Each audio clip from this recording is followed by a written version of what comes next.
appearance at Davenports is called Bewitched, a spooky night of song. Besides the pre-Halloween theme, what can audiences expect song and performance-wise from this obviously bewitching trio?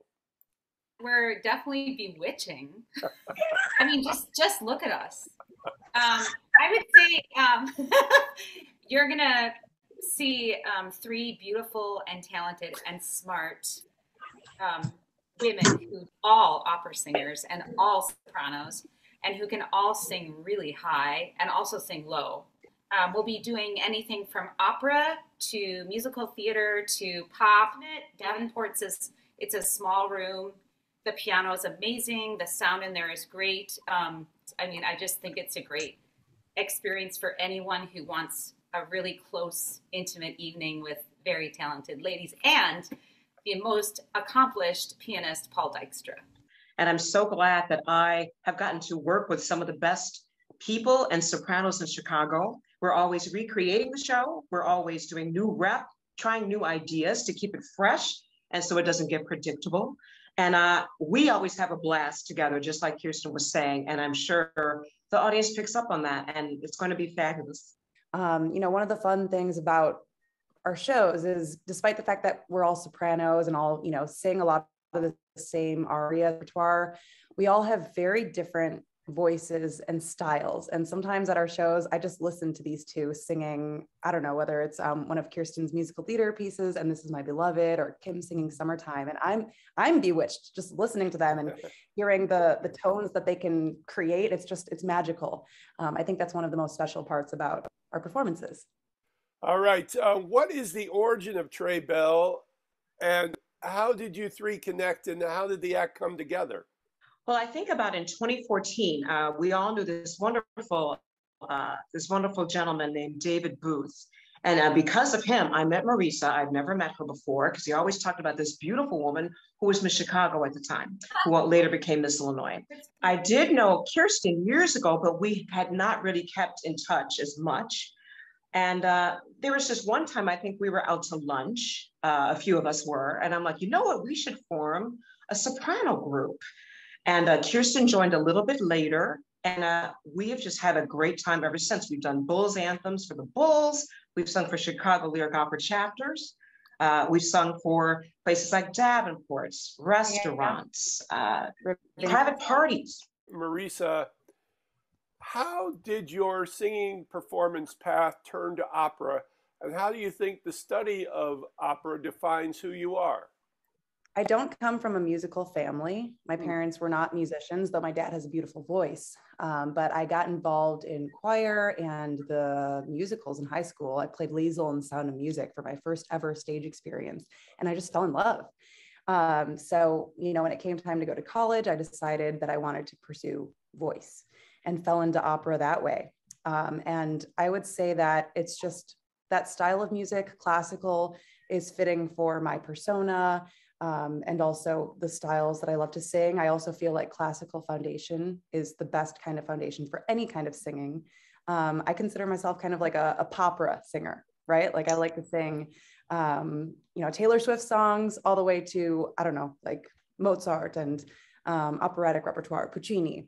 So I think, you know, the music path coinciding with my pageant background has really shaped who I am. You know, I just feel like I'm a performer type of person, and being able to work with these ladies so frequently is just such a blessing because, you know, we these days are having our gigs all the time, and it just brings us to a lot of really interesting, unique places. We meet great people, and it's just, I feel like really defined my life, and I'm very happy about that. Kim, since you've traveled the world with your art, how does Europe, for example, differ with the United States in their embrace of the type of performance that you practice? I've traveled the world. I think we all have traveled the world and performed. It does seem like, I mean, I think America definitely does. They like opera. It does seem like the European places are a little bit more passionate about it. I'm not sure if it's because that's where, you know, opera kind of originated, was, you know, Italy, and, you know, there's so many more opera houses, it seems, throughout European places than there are here. I'm not sure if Americans are a little bit intimidated by, people singing in different languages. But that's why we like to do this together, because, we have fun with, singing in the different languages here, and we kind of, diva it out and poke fun a little bit about each other. But I do hope that America grasps opera like I've seen them do in the European states. And since you are a hybrid, a singer, actor, pianist, and even dancer, how does each side of those disciplines help each other, especially when you're focusing on one, in this case, singing in a cabaret setting? Well, I started in musical theater when I was 6 years old, and my mom was on stage, and I was like her daughter in different shows. And so I grew up in the musical theater, and I took ballet for many years, and jazz and character and all those things. And I studied classical piano, and it was sort of like all happening together all the time. So I was just really natural on stage. I've always had that gift to just be who I am on stage. And I really think it's just from growing up on the stage. And so there are certain opera singers that definitely stand out, especially if they move well, like they're graceful on stage and they can really act the part. So I decided I wanted to be an opera singer and sing more legitimately, even that music. And yeah, I think all those disciplines really help you to be a well-rounded performer.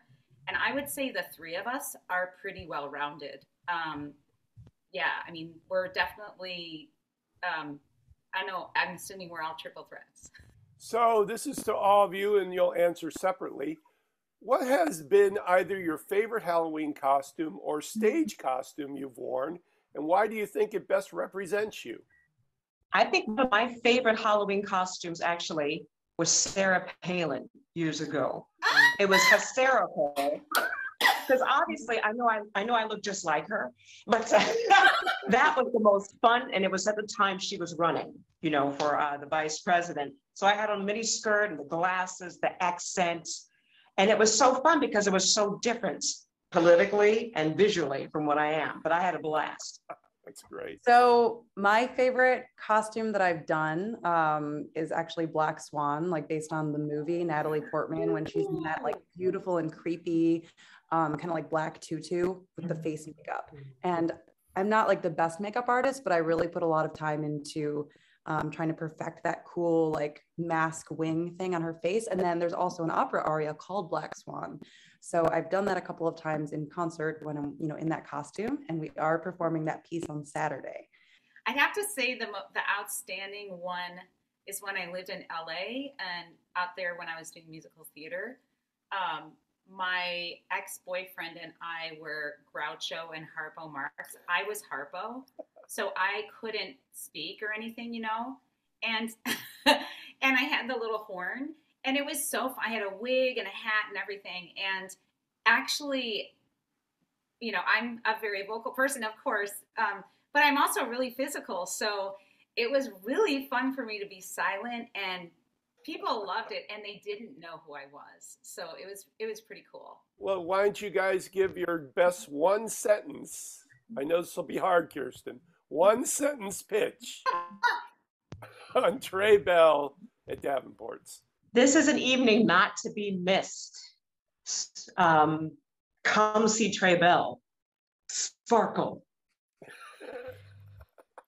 Yeah, a sexy, spooky program for everyone. We'll be in really hot, fun costumes, and we want everyone who comes to be in costume. And it's a chance to see the magic that is TRES BELLE in a very intimate setting. So please come.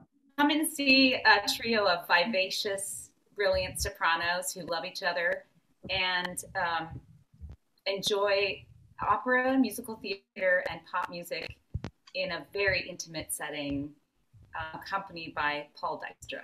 This is Patrick McDonald for HollywoodChicago.com. Copyright 2022.